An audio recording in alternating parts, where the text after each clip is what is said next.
Okay, so I'm going to move forward and call the housing authority in Travis County Board meeting to order at 10:23. Can I have a roll call, please?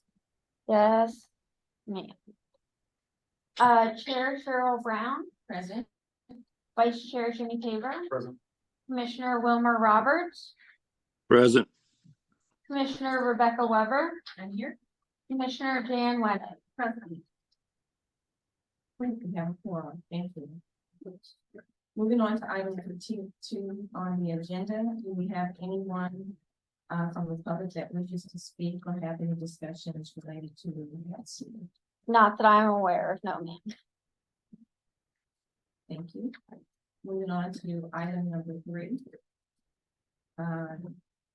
Is there a motion to approve the meeting minutes from September 7th? So moved. I want to discuss quickly on the minutes.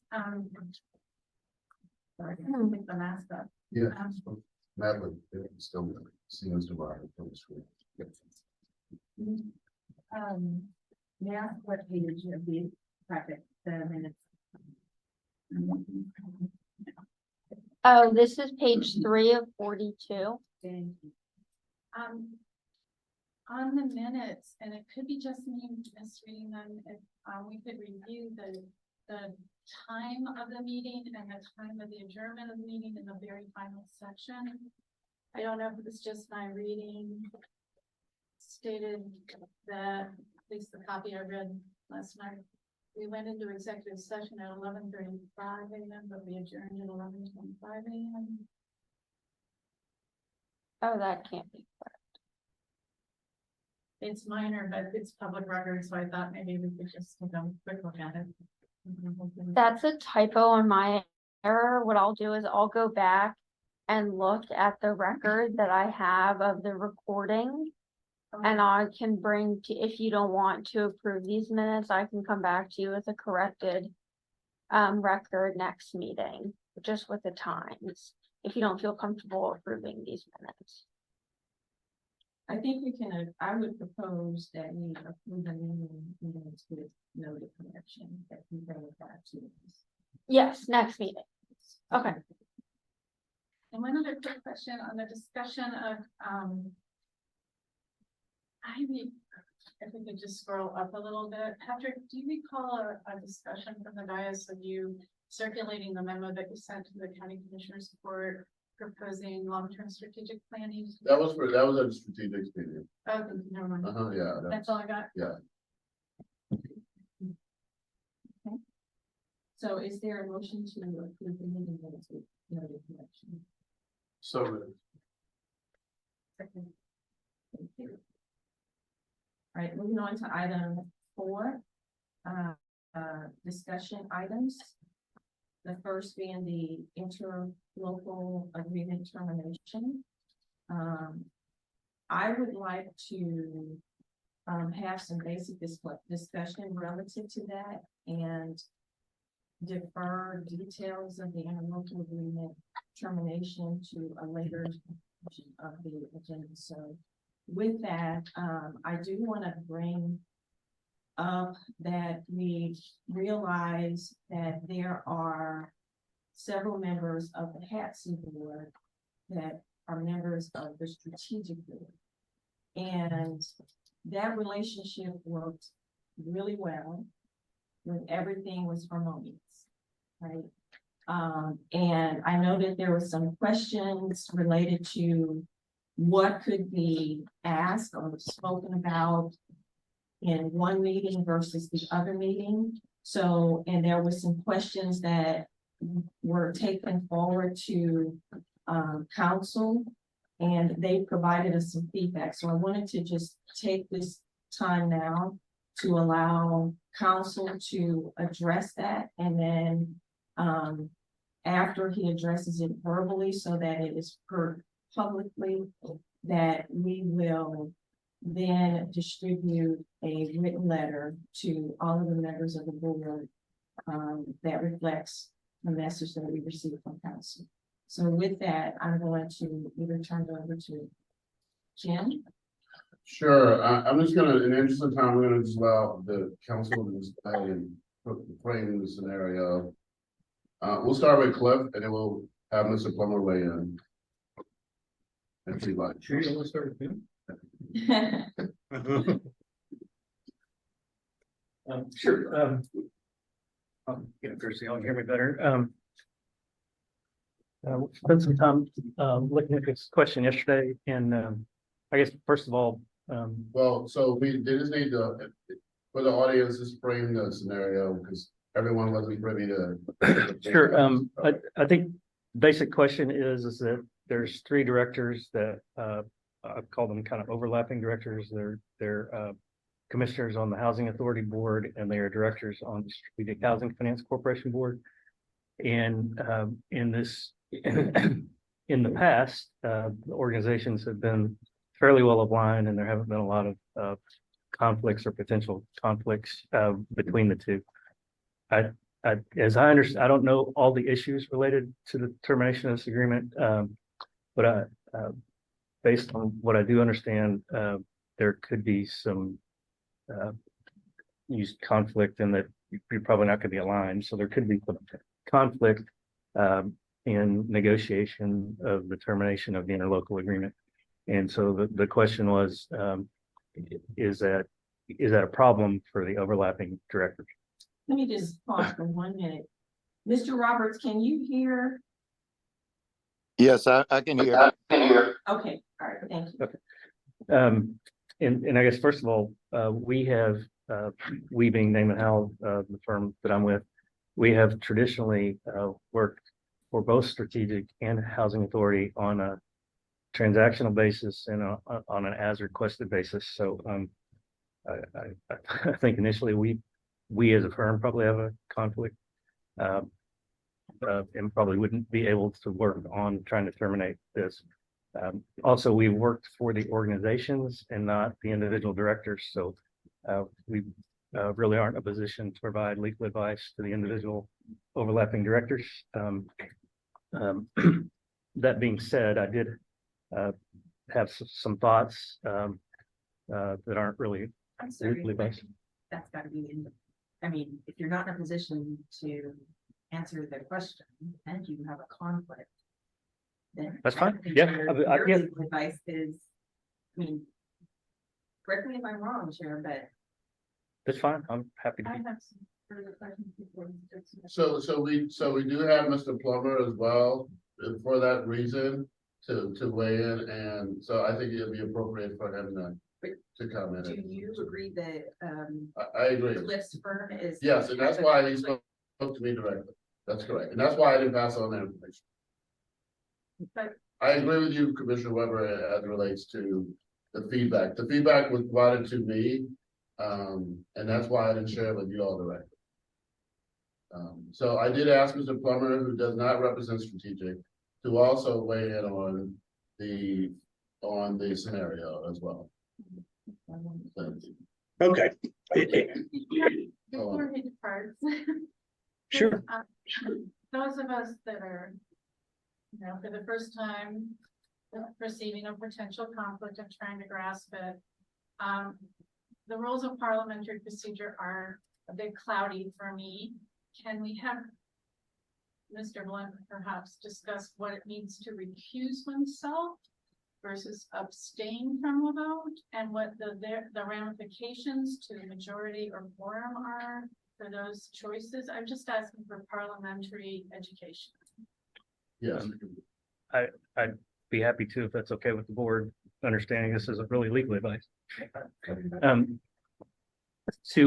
To recuse a director just does not participate in a particular matter. There's no discussion, there's no vote, and preferably don't even attend when that matter is being discussed.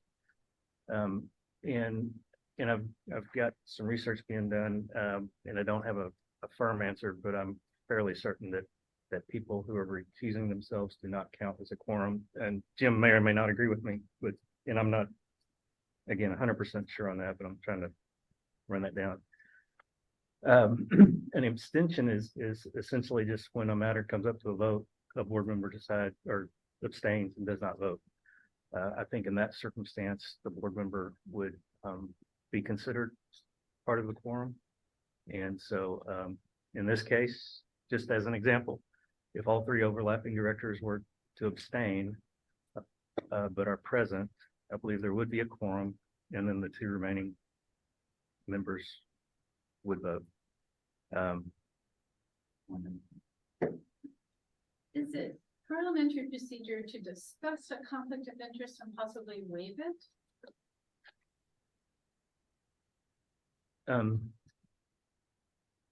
There are situations where a conflict can be waived, but I'm not sure this is Okay. one. Fair enough.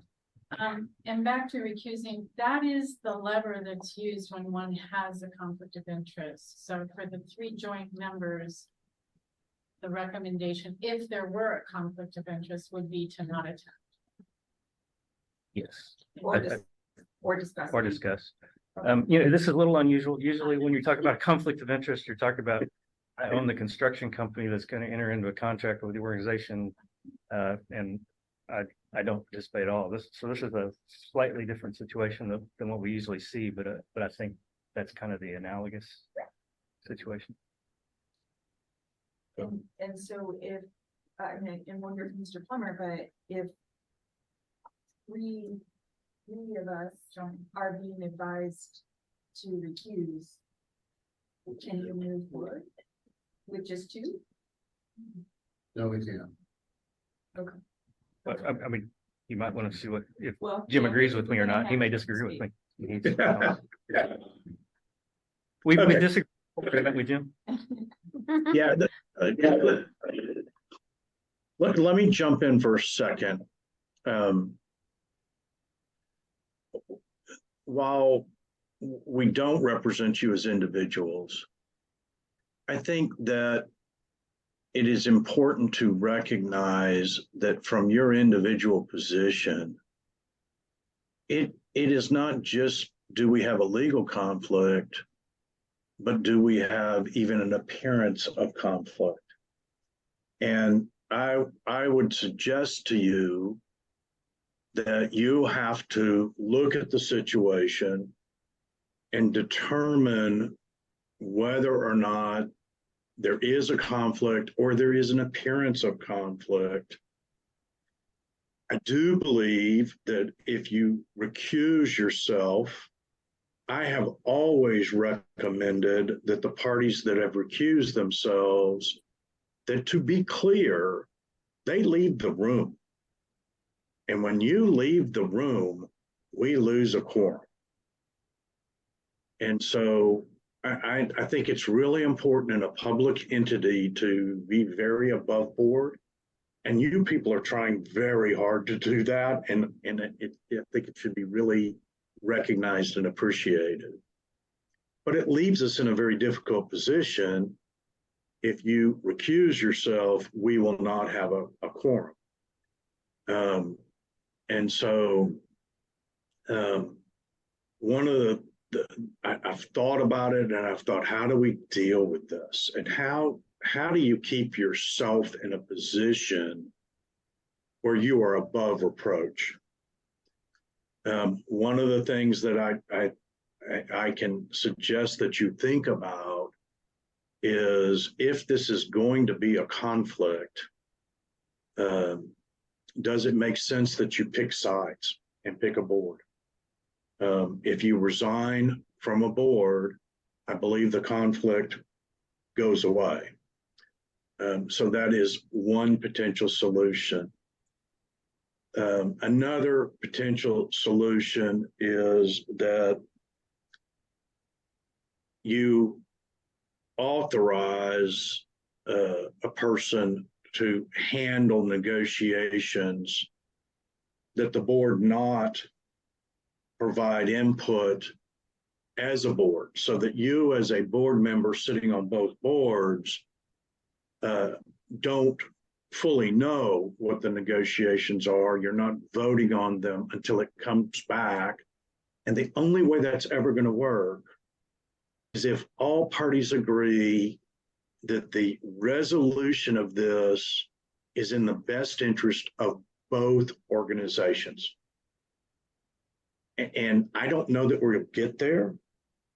But I think that you cannot really participate in the decisions about negotiation without putting yourself in a position of conflict, unless we know that everybody is in agreement that the resolution is in the best interest of both boards and that you're exercising your fiduciary duty for both boards. So it's a very difficult position that you are in. And I wish I could tell you we had magic bullets, but I'm not sure that we do. And Cliff, weigh in if you disagree about the advice you're going to give them on the strategic board.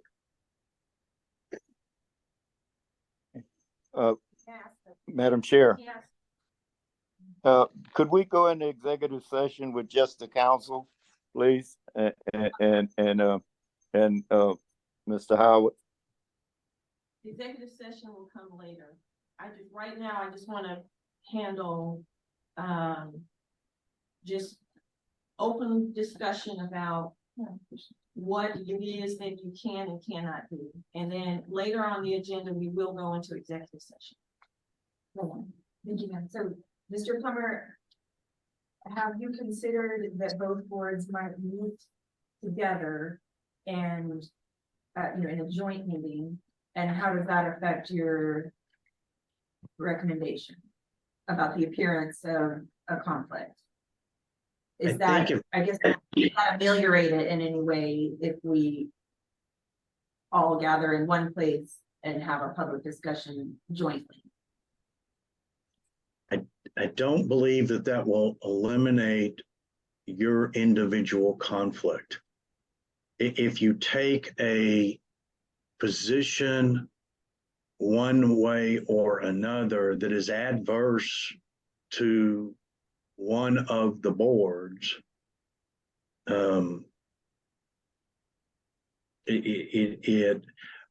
it is very difficult, because I understand what you're trying to do. You're trying to say, look, if we can work this out and we sit down together and have an open discussion but no action, we aren't in conflict, we're just discussing. Yes, And that is, and I think you can do in a discussion, and that's why this is agenda item is a discussion item. I think you could do that. I think, though, any action that comes out of that, you would ultimately have a potential conflict. And so if you say, my personal opinion is that we should do X, Y, and Z, you certainly have a right to say that. But then when you go to implement that and vote, there is going to be a potential for conflict. thank you for the clarification. Can we ask Mr. Blunt to answer the director's question as well? Well, sure. I guess first of all, Jim had asked me a question. Yes. And for a change, I completely agree with Jim. And so I agree with the advice, and I also agree with the last comments that when you come down to voting for a deal, if there is one reached, it will be very difficult to play the line exactly in the middle where there's not some favorite to one side or the other, or at least that can be alleged. So I agree with Jim on the last part.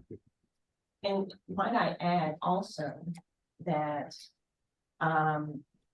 just looking at preliminarily what is being requested of HATC, we will take a position on how we would address those requests. So that will put you in a position where my heart goes out to you guys, right? I mean, because you're gonna be possibly wear two hats. And there was a concern that we had as well, that we'll talk about in executive session that sort of put our executive director in that position. So we don't want that to happen, right? And so there's gonna be some,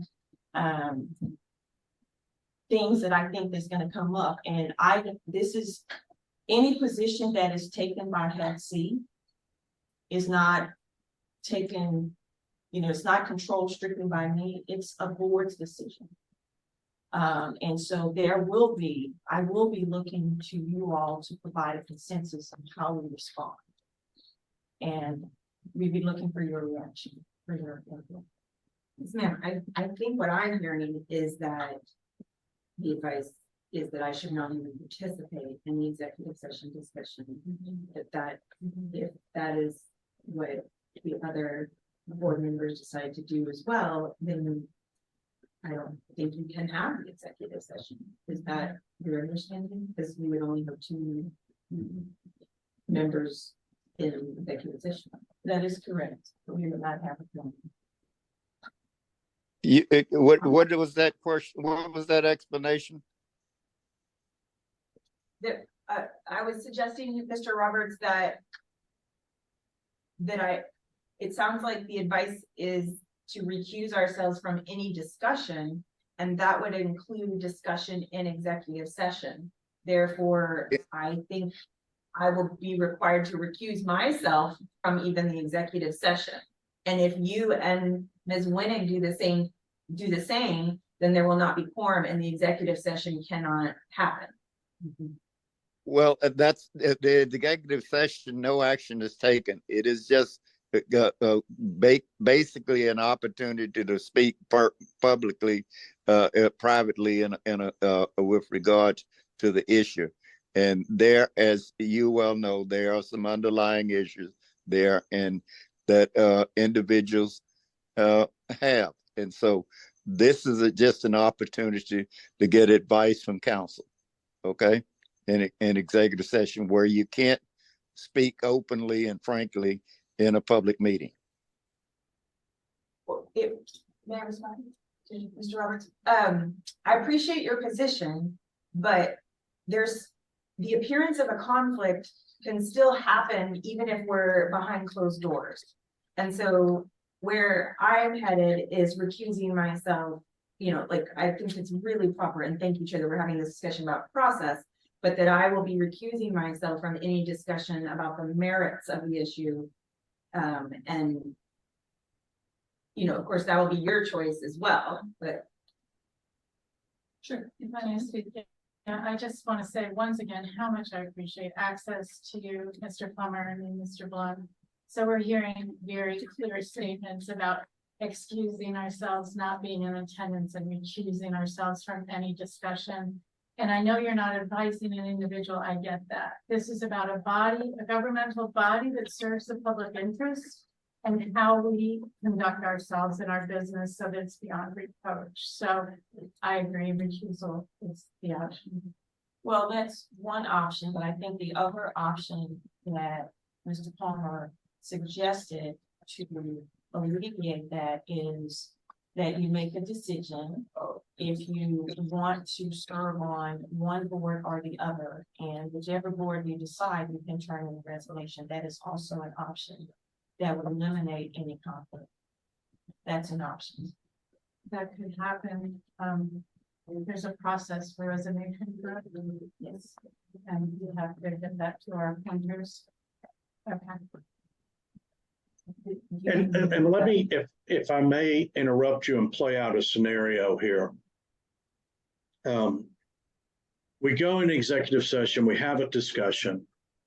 I do agree that a discussion does not necessarily put you in a conflict directly. But theoretically, we're going to come out of executive session and we either have one of 2 options.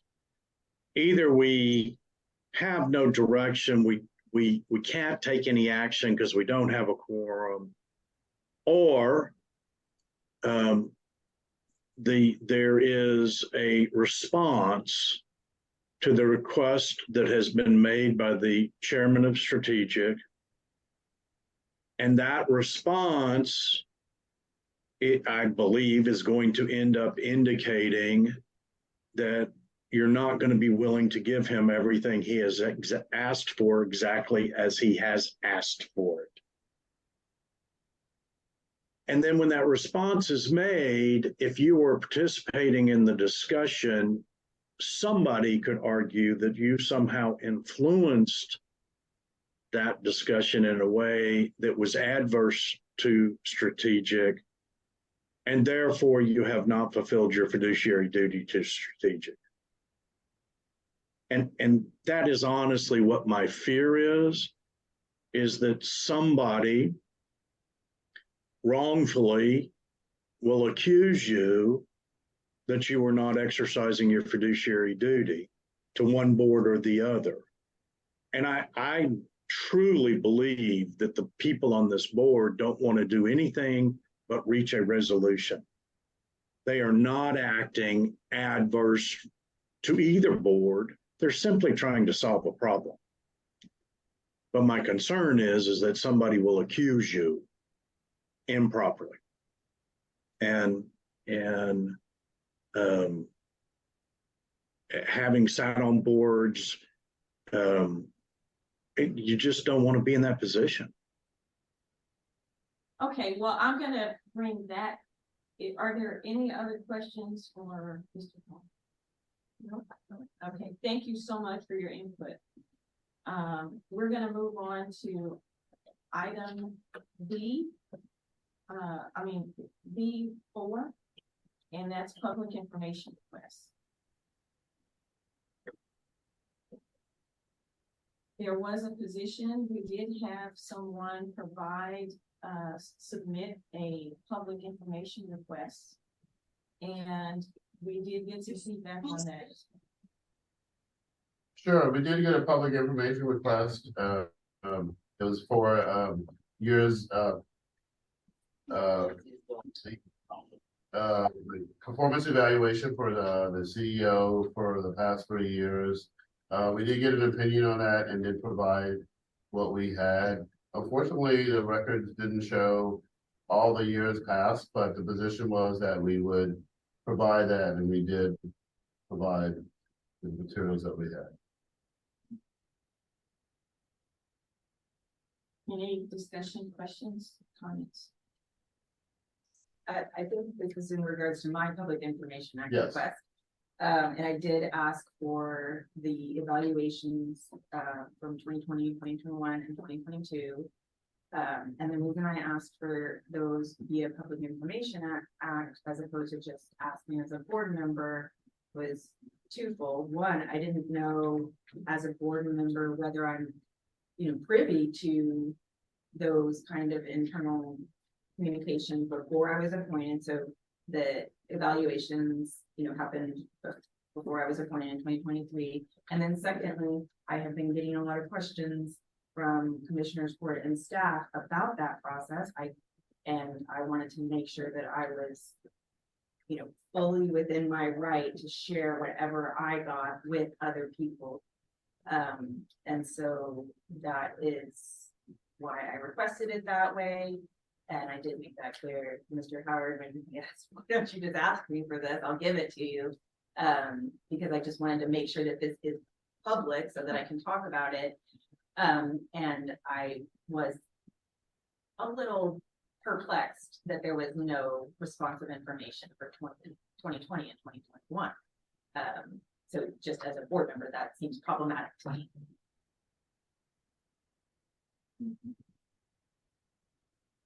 All right, anything else regarding?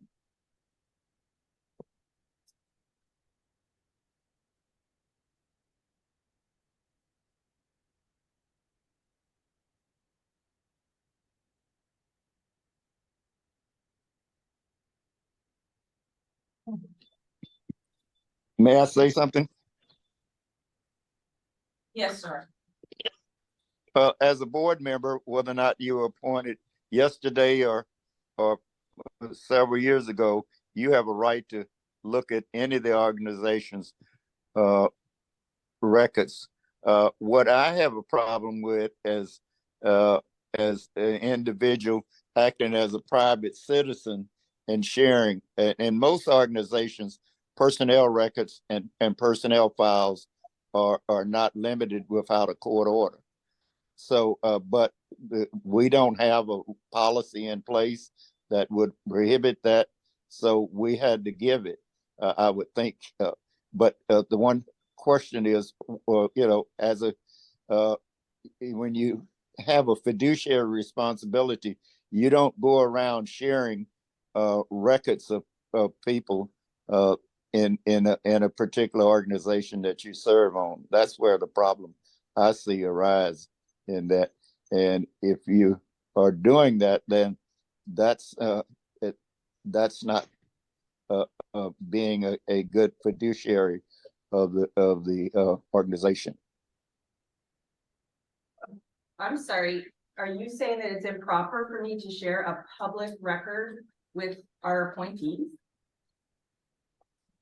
It's generally a policy in most organizations that I've been involved in.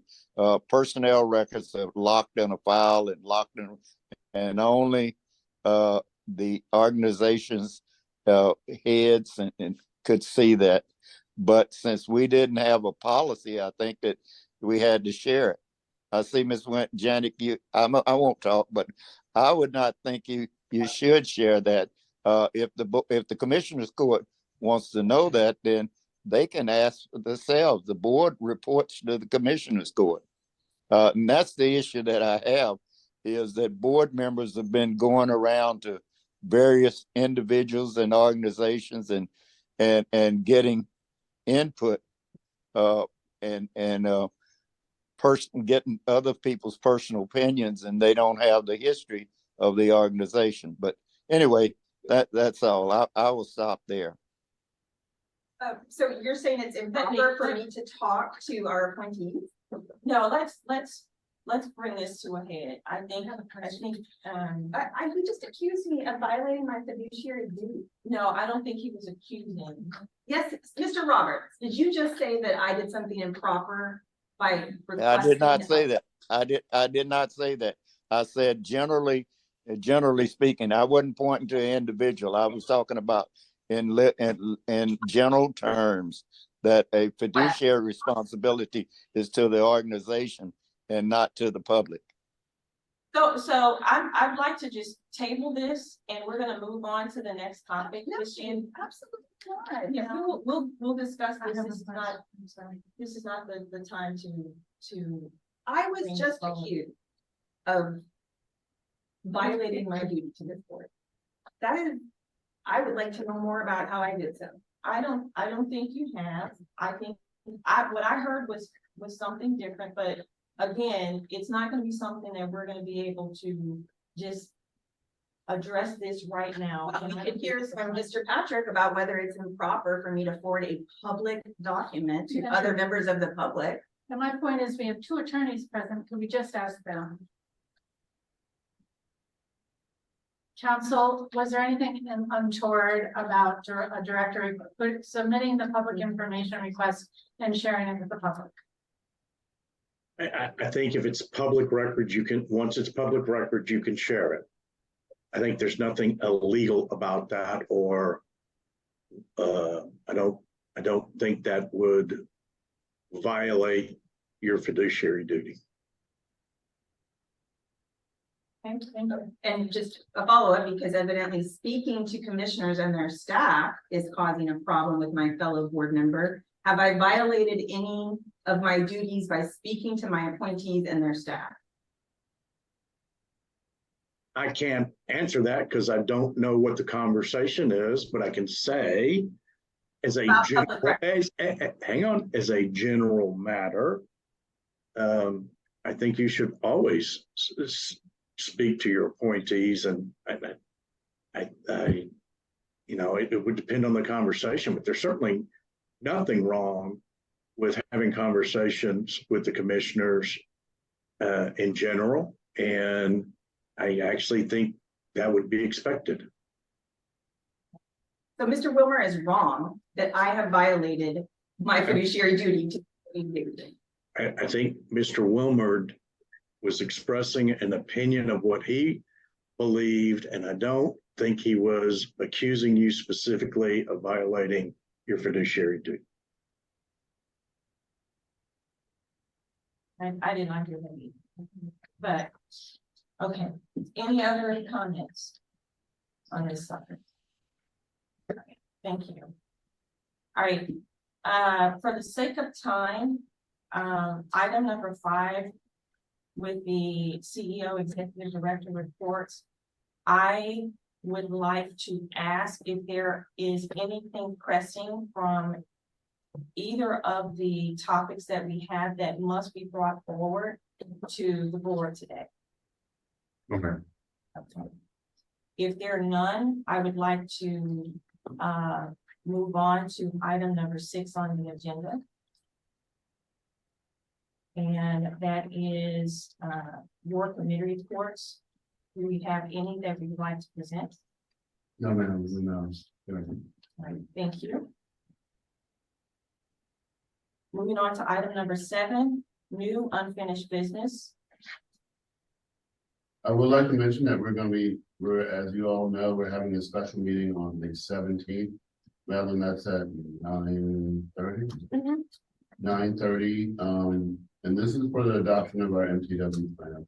And unfortunately, we apologize.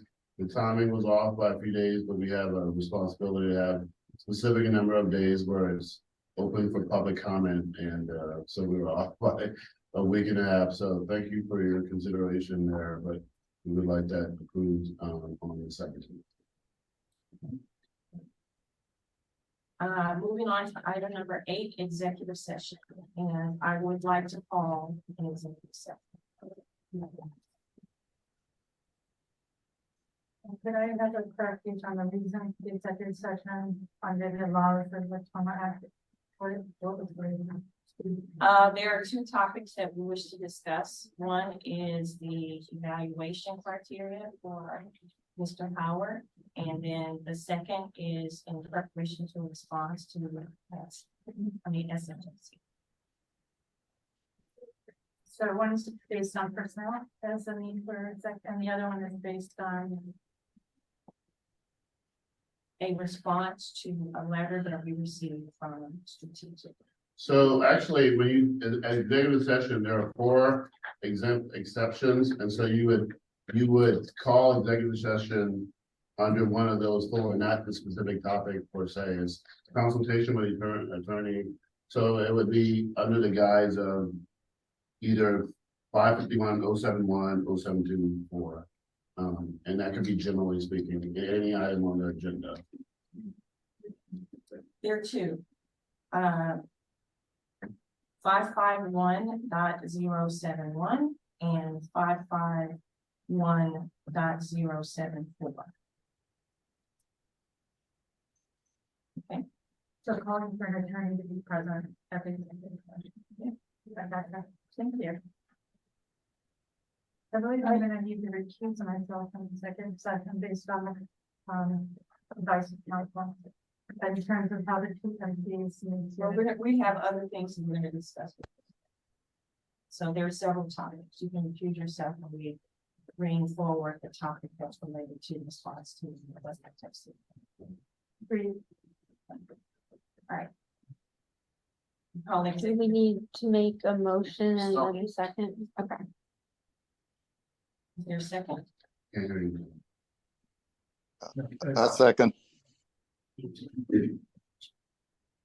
I second. I second. Yeah, no.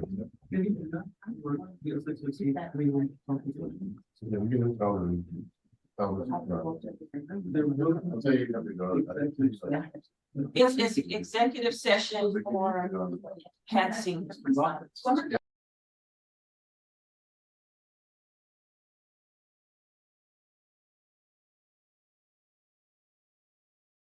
Okay, I would like to call the HATC board meeting back to order again at 11:22. And I have a roll call. Absolutely. Chair Cheryl Brown, Present. Vice Chair Jimmy Paver, Commissioner Wilmer Roberts, Here. Commissioner Rebecca Weber. Commissioner Jan Wennig. We have a four. So thank you guys for coming back. I just want to go on record that we had called an executive session to discuss the criteria that was associated with Mr. Howard's evaluation, and also to discuss a response back to a letter that was provided by SHFC. And given that we had this meeting, I wanted to go on record that neither of the two topics were discussed. And may I note for the minutes that, my understanding was that the interlocal was going to be discussed, and that is why I left the room to recuse myself. I have the same confusion about when and how to recuse myself if I don't know what's going to transpire in executive session. Because if it wasn't discussed, then It why was, did we leave the room? it was not discussed because we broke form. That is why we did not have the discussion. And so once you left, under the advisement of council, we did not discuss anything that was related to SHs. Again, in confusion, how you broke quorum with 3 members present. So the way the hybrid meeting works, even with executive session, is you need three Three in person. people physically present. So I told them that they no longer had a quorum. So, So there were 3 Two in members person, present. but 2 were in person, 1 was you need a virtual. physical quorum for any kind of official board discussion of any type. And for the record, what was the elapsed time of the executive session that didn't happen? 20 minutes. And may I please also note for the minutes that I believe discussing, the criteria by which we will do an evaluation should have been done in an open session. That's correct, which needs to be on the agenda.